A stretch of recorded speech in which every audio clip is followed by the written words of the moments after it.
Selamat malam, Assalamualaikum warahmatullahi wabarakatuh. Senang sekali pada malam hari ini Ana bisa kembali menjumpai Sobat KR53 ya, dalam keadaan sehat. Dan Ana berharap Sobat KR semuanya yang ada di rumah, yang lagi mantau kita, semuanya juga dalam keadaan sehat ya. Nah, pada malam hari ini senang sekali Ana bisa menjumpai Anda semuanya bersama siapa nih? Sahabat Ana pastinya ya, dan wajahnya sudah tidak asing, seringkali nongol di medsos ataupun di media ya. Ada Aan Ansori ya. Halo. Halo Aan, Apa kabar, gimana Nur? kabarnya? Aku baik, puasa sehat? lancar, Aman ya? aman, dan yang mungkin lebih aman lagi itu pasar. Aku tadi kan lewat pasar, mulai rame begitu ya. Jadi tidak adanya pembatasan soal COVID ini membuat denyut perekonomian ini mulai lancar. Begitu ya, sudah mirip seperti Lebaran beneran begitu loh, Nur. Kayaknya hawa-hawa coronanya sudah mulai dilupakan ya. Iya, kayak gitu kan. Jadi senang sekali ya, semua sudah kembali lancar seperti mulai itu. Normal ya. Mulai normal kembali. Kita ngobrol apa dulu ini, Nur? Nah, kalau biasanya kita bahas sesuatu yang sesuatu yang problem yang ada di Kota Jombang, mungkin juga yang ada di Indonesia. Terakhir Ana bahas tentang ini ya, UU TPKS ya, yang baru disahkan di bulan April ini ya, awal April, berkaitan dengan momen Kartini juga bersama teman BCC. Nah, kali ini kita bahas sesuatu yang sebenarnya sering dicari, tapi banyak sering juga dihindari. Nah, sering juga masih merasa tabu ya, terutama mereka yang garis keras, nggak hanya agama Islam sih, agama apapun ya. Iya. Nah, kaitan dengan tema kita malam hari ini ya, kita bahas tentang perkawinan beda agama. Oke. Itu lagi rame memang. Lagi Perkawinan beda rame. agama lagi rame itu kan. Terutama yang kemarin rame itu ketika ada foto yang sempat viral begitu, ada seorang yang pakai jilbab sedang menikah gitu, sedang melakukan semacam prosesi perkawinan di salah satu pastori di salah satu gereja Katolik. Ada salibnya besar, jadi ada pemandangan yang sangat kontras antara jilbab dan juga Katolik. Dan itu sempat rame ya, rame menimbulkan polemik. Wah, ada yang ngomong itu nggak sah, itu kawin kok sama dalam tanda petik orang kafir dan lain sebagainya. Di mana itu? Itu di Semarang. Di Semarang. Nah, yang ramai lagi itu adalah ketika staf susnya Jokowi itu juga menikahnya itu kemudian dengan orang Katolik. Oh, dia Islam. Dia Islam, pakai jilbab, Nur. Oh, cewek ya. Cewek pakai jilbab. Karena perkawinan sesama jenis masih belum bisa, Nur. Belum bisa ya, belum diakui ya. Belum di sini. diakui gitu. Harus mudik dulu keluar. Jadi nggak hanya Lebaran ya, orang yang mau nikah sesama jenis harus mudik ke luar negeri. Nah, ini mungkin sebagian masyarakat awam atau ya kita sendiri ya, kalangan kita sendiri tidak benar-benar tahu ya sebenarnya perkawinan beda agama di Indonesia sendiri itu status hukumnya seperti apa? Sebenarnya karena aku juga mulai tertarik dengan isu ini, Nur, bahwa banyak kalangan yang menganggap bahwa perkawinan beda agama itu tidak bisa dilakukan di Indonesia. Kenapa? Banyak orang yang menganggap bahwa bisa kalau dilakukan di luar negeri, setelah di luar negeri kemudian dicatatkan di Indonesia itu baru bisa. Padahal sebenarnya bisa. Prosesinya yang ke luar negeri. Iya, jadi misalkan ada temanku nih, teman kita juga orang-orang di EED ya, Ingrid waktu itu ya, Ingrid itu sama Oot itu kawinnya di Australia. Setelah menikah? Setelah kawin di sana kan bawa kertas ya, bawa paper, terus kemudian didaftarkan di sini ya, tinggal dilegalisasi itu aja. Nah, banyak kalangan yang masih menganggap hanya bisa dengan cara itu. Sebenarnya Menurutku bisa, Nur. Menurutku bisa. Ada anggapan lain sebelum aku mengatakan bagaimana kok bisa-bisa. Gitu. Ada juga cara yang agak tricky, ya. Tricky itu begini, konversi kontemporer. Gimana tuh? Konversi kontemporer itu begini ya. Misalkan aku aku pacaran dengan orang Kristen gitu ya, dengan orang Kristen. Lalu kami menikah cara Islam atau cara Kristen. Nah, aku pura-pura, salah satu dari kami pura-pura ikut dulu ke agama salah satu. Nanti setelah selesai, ini pisah pelan-pelan, balik kembali ke pelan-pelan. Ya, kayak gitu. Jadi caranya memang iya, politiking. Nah, idealnya kan nggak perlu politiking. Nah, idealnya kan nggak perlu ke luar negeri, nggak perlu politiking, nggak perlu luar negeri. Apakah memungkinkan? Sangat memungkinkan, Nur. Tapi secara hukum boleh atau enggak? Boleh. Boleh. Suratnya sah. Sah ya. Suratnya sah. Suratnya sah. Yang menikahkan mau enggak? Nah, itu masalahnya. Nah, sebenarnya bisa. Aku sudah kayak gini. Jadi misalkan begini. Perkawinan di dalam hukum Indonesia itu kan baru dianggap kan ada 2 pintu, Nur. Ada 2 pintu untuk mendapatkan surat perkawinan. Legalisasi ya. 2 pintu ya. 2 pintu. Pertama, kalau perkawinan ala Islam itu menggunakan KUA. KUA ya. Di pintu ini 100% tidak memungkinkan. Artinya kalau aku Islam, pacarku Kristen. KUA khusus Islam ya? KUA itu khusus Islam loh. Gitu ya. Jadi misalkan gini, aku pacaran dengan X, orang Kristen. Lalu kemudian aku ke KUA, Pak KUA boleh nggak kami Aan Islam sama X ini Kristen? Nggak boleh, nggak boleh. Salah pintu. Iya, nggak boleh karena di sini ngomong, oh kalian harus sama-sama Islamnya. Terus gitu. Pintu yang bisa digunakan? Pintu yang kedua itu di Spenduk Capil. Oh, di Spenduk Capil. Di Spenduk Capil itu adalah perkawinan yang selain agama Islam. Selain agama Islam atau perkawinan campuran ya. Perkawinan campuran seperti itu kita menggunakan di Spenduk Capil. Nah, yang menarik adalah untuk di catatan sipil itu secara teori itu hanya bisa mencatat manakala ada agama yang mau mengesahkan. Gimana? Kamu catatan sipil kamu catatan sipil. Aku sama katakanlah sama Raisa gitu aja ya. Sorry Raisa.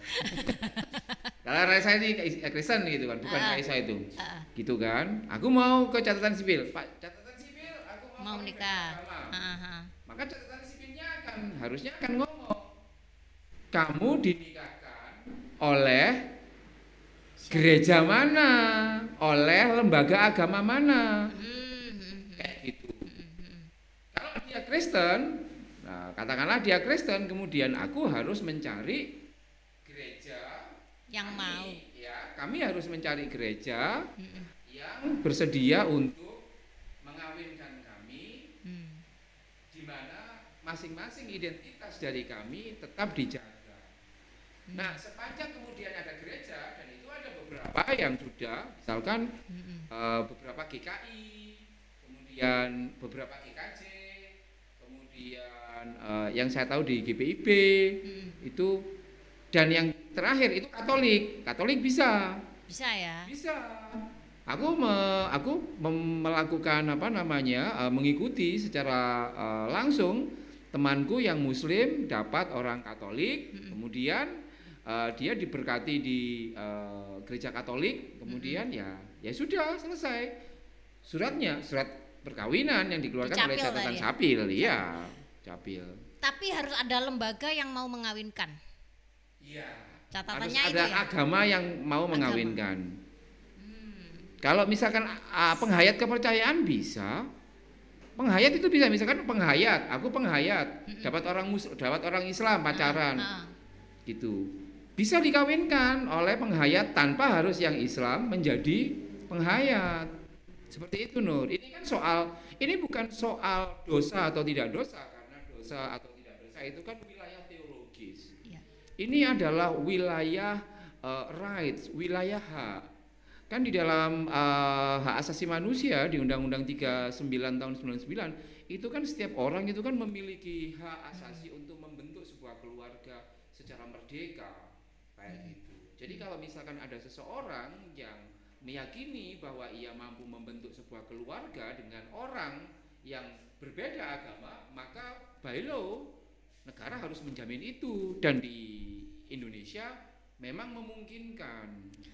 Tetapi faktanya di lapangan adakah banyak mungkin pasangan-pasangan yang masih mengalami kesulitan? Iya, mereka mengalami kesulitan itu sama seperti orang yang ya katakanlah nggak tahu arah mau kemana, lalu di situ banyak misalkan orang-orang yang mendistorsi informasi, oh ini nggak boleh, yang ini nggak boleh, kayak gitu. Nah, ini yang menurutku perlu di-clearkan bahwa sebenarnya itu secara hukum juga, secara hukum negara itu boleh Dan sah ya.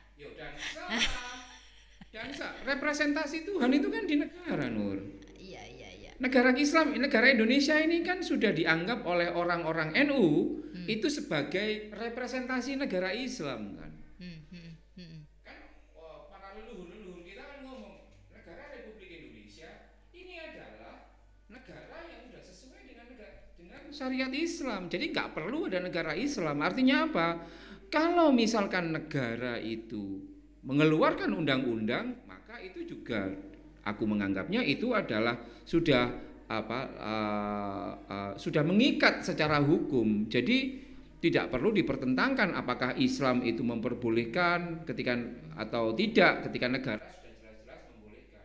Jadi ya menurutku ketika negara di Indonesia mengatakan itu bisa, ya menurutku ya secara Islam juga bisa kayak gitu.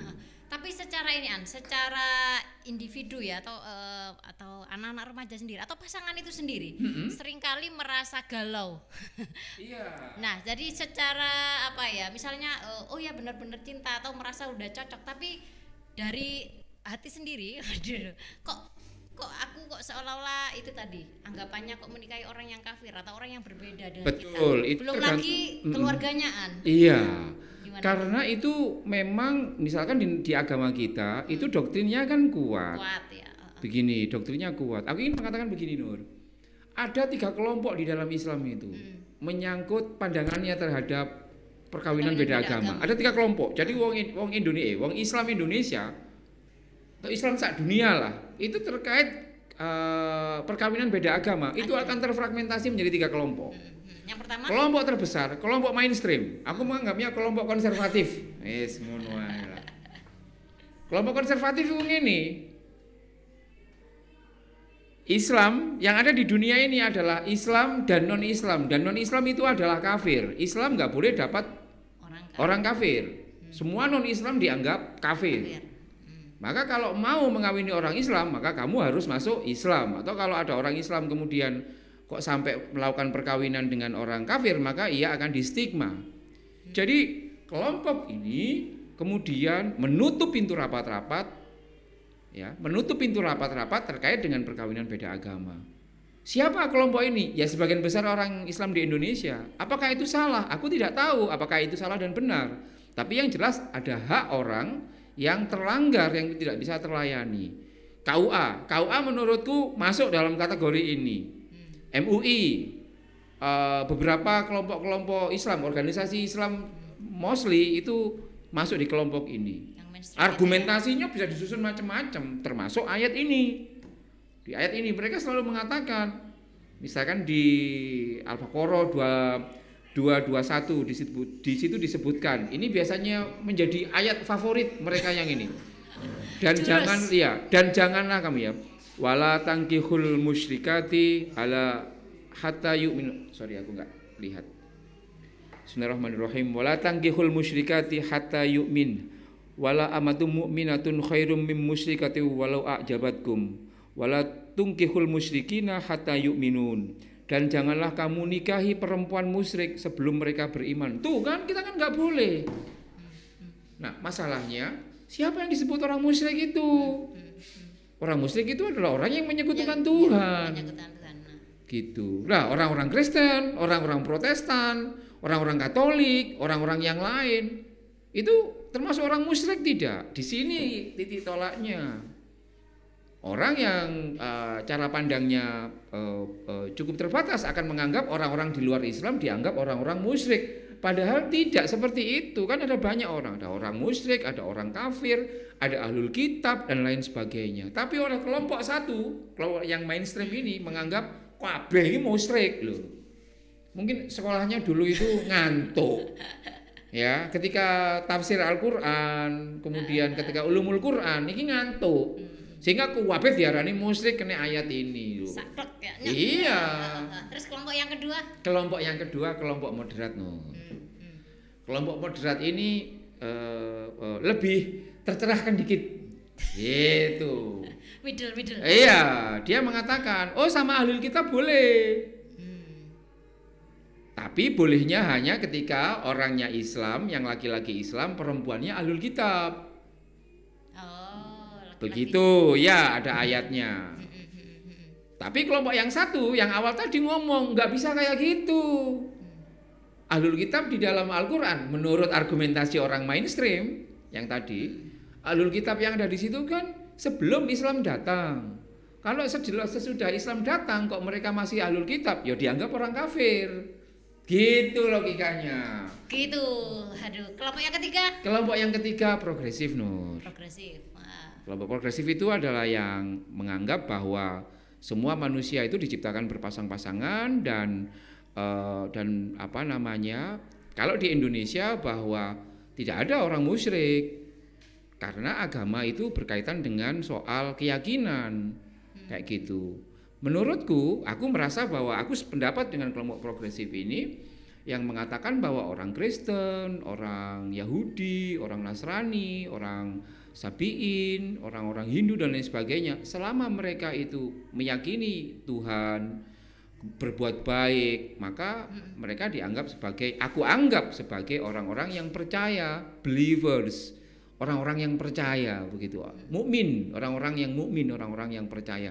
Jadi sebenarnya mereka itu juga termasuk orang-orang yang baik seperti itu. Jadi ya nggak ada masalah dan itu yang dipersepsi oleh diakomodasi di Indonesia ini. Makanya boleh, Nur. Boleh. Hindu kawin dengan Islam boleh sepanjang Hindu bisa melakukan pemberkatan boleh. Katolik dengan Islam ya dianggap sama-sama orang baik kayak gitu. Itu yang menurutku penting. Iya, terkadang ginian, apa namanya? Kenapa ya? Kadang mereka itu atau keluarga lah, mereka lebih suka ketika misalnya calonnya yang perempuan Islam, Muslim, yang laki-laki misalnya non Islam, mereka lebih suka yang laki-laki itu memeluk dulu agama Islam, walaupun sebenarnya mungkin secara hati tidak mau. Iya. Nah, itu kan aneh dengan dia. Iya, Nur. Itu kenapa kok bisa seperti itu? Ini yang aku sebut sebagai bias. Cara pandang yang bias. Jadi kita ini secara tidak sengaja, secara pelan-pelan terus didoktrin bahwa identitas agama kita ini yang paling benar, Nur. Orang kalau terus-terusan didoktrin bahwa kitalah yang paling benar, maka ketika melihat orang yang berbeda, mau berbeda gender, berbeda agama, berbeda etnis, ketika melihat identitas yang lain, mereka akan menganggap ya identitas yang lain itu lebih rendah. Salah. Iya, lebih rendah dan salah, dan oleh sebab itu harus dibenarkan. Seperti itu. Dan apa? Ini sesuatu yang sudah sangat lama terjadi di antara banyak orang, tidak hanya di Islam ya. Di Kristen juga, sebagian Kristen juga seperti itu, menganggap bahwa perkawinan yang diberkati itu adalah perkawinan yang seagama. Yang ingin aku katakan itu begini, Nur. Aku tidak anti perkawinan satu agama ya. Aku tidak anti perkawinan satu agama. Aku ingin mengatakan begini, bagi orang yang mempercayai bahwa kebahagiaan itu hanya bisa dicapai dengan perkawinan sesama agama, maka lakukan itu. Bagi orang-orang yang mempercayai bahwa kebahagiaan itu tidak selalu harus satu agama, maka negara juga harus memfasilitasi. Kita juga harus memahami. Kayak gitu, Nur. Bagi saya agak kekanak-kanakan kan, misalnya begini, aku kan kalau sholat kan sarungan ya, sarungan yang ini, sarungan, kamu kan pakai mukena, gitu. Kemudian aku ngomong, aku jualan sarung tapi nggak mau jual mukena. Kamu tanya, lo kenapaan kok nggak mau jual mukena? Harusnya dia pakai sarung, gitu kan. Harusnya kamu itu pakai sarung begitu, dipaksain. Padahal kan tiap orang itu kan bisa sampai Tuhannya dengan cara yang berbeda, dengan caranya masing-masing. Dengan caranya masing-masing. Ini yang menurutku menjadi penting, bahwa aku ingin mengatakan bahwa perkawinan beda agama di Indonesia itu memungkinkan, dan itu secara implementasi sudah dilakukan dan bisa. Bisa ya. Tapi ini apa sih kira-kira yang harus dipersiapkan seseorang yang ingin memilih kan beda agama ya? Perkawinan beda agama. Gampang Nur. Yang pertama Nur, ya. Yang pertama ini ya. Kalau pacaran ini kan pacaran dulu kan. Katakan pacaran beda agama gitu. Yang pertama adalah jangan pernah punya motif ingin kawin beda agama, bermotif ingin mengkonversi orang agamanya. Misalkan begini, kamu Islam ya, kamu Islam, aku Kristen, lalu kita pacaran. Aku nggak tahu hatimu, tapi di hatimu itu diam-diam mengatakan, aku tak pacaran karo Aan yang Kristen supaya Aan jadi Islam. Atau sebaliknya. Nah, kalau relasi romantika sejak awal itu sudah diracuni dengan seperti itu, maka susah, karena kita nggak cari jodoh, kita ini cari follower. Ya, persis seperti makelar ini loh, asuransi, MLM, kayak gitu kan.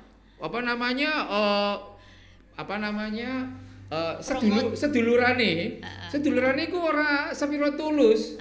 Karena apa? Karena pinginnya kamu jadi downline-ku gitu loh. Jadi, cuman atas nama agama ya? Iya, atas nama cinta sebenarnya dia melakukan rekrutmen. Nah, kalau bisa jangan. Aku barusan konsultasi ya dengan orang yang kayak gini. Aku bilang, coba kamu renungkan kembali, untuk apa sih tujuan kamu kawin.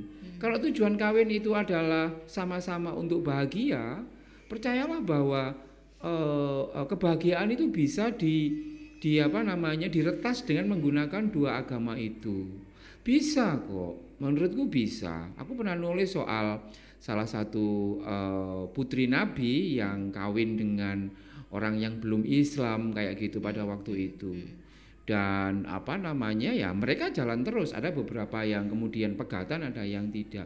Itu yang pertama ya, syaratnya. Dan yang kedua, syaratnya adalah bagi siapapun yang mendengar obrolan kita, syaratnya adalah bukalah pikiranmu bahwa di Indonesia ini memungkinkan perkawinan beda agama.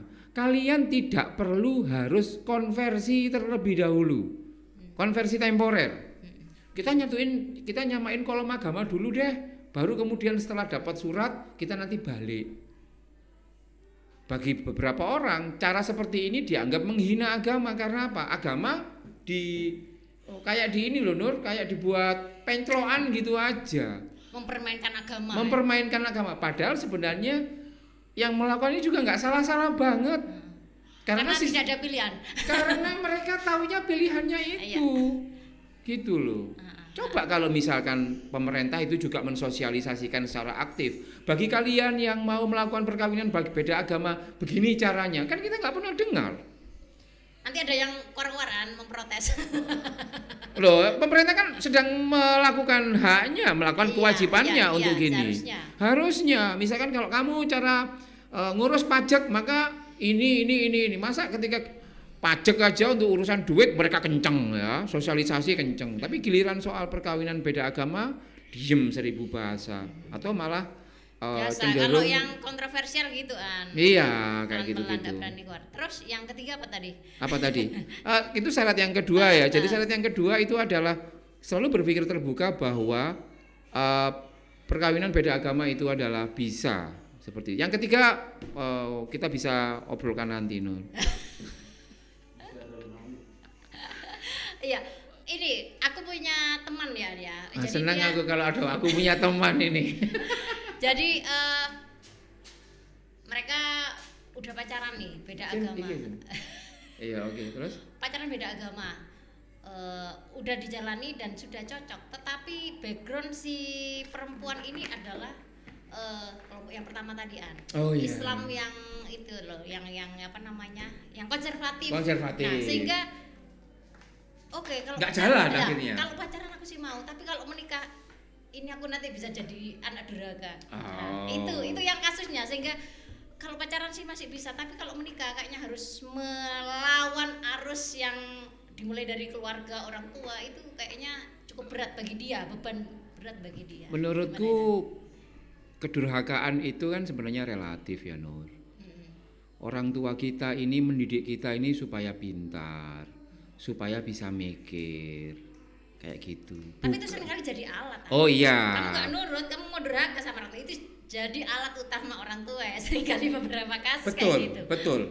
Dan kita sebagai anak akan sebagai anak itu kita memang harus taat. Iya. Tetapi yang menarik apa Nur? Tetapi yang menarik adalah ada konsep balik, ya ada konsep anak dan konsep dewasa. Kalau konsep anak, kita masih dalam perwalian itu, kita wajib 100% harus tunduk pada orang tua. Tapi ketika dewasa, kemudian negara dan juga Islam itu juga memberikan kebebasan, kemerdekaan. Ingat ya, wala taziru waziratu wizra ukhra, bahwa tidak ada pewarisan dosa terkait dengan nantinya ya, setiap orang itu akan mempertanggungjawabkan dosanya masing-masing. Kayak gitu. Artinya apa? Artinya manusia ketika sudah dewasa itu mempunyai otoritas pada dirinya sendiri. Yang kadang-kadang itu memang tidak sejalan, tidak sinkron dengan orang tuanya. Seperti itu. Itu ngomong soal durhaka. Yang tidak boleh menurutku durhaka adalah ketika orang tua kita ngomong jangan kamu menyekutukan Tuhan, jangan kamu keluar dari Islam misalkan. Kalau dia nggak keluar dari Islam, kawinnya beda agama, ya menurutku itu tidak durhaka sama orang tua. Itu yang pertama. Dan yang kedua, yang menarik apa? Yang menarik bahwa anak ini menjadi anak ya, misalkan Cecil anakku. Kalau dia nanti sudah umur 22 Nur, menurut hukum di Indonesia, ia tidak perlu mendapatkan izin restu dari orang tua untuk kawin. Undang-Undang 174 kalau tidak salah. Secara hukum itu ya? Secara hukum. Secara hukum. Karena dia dianggap sebagai individu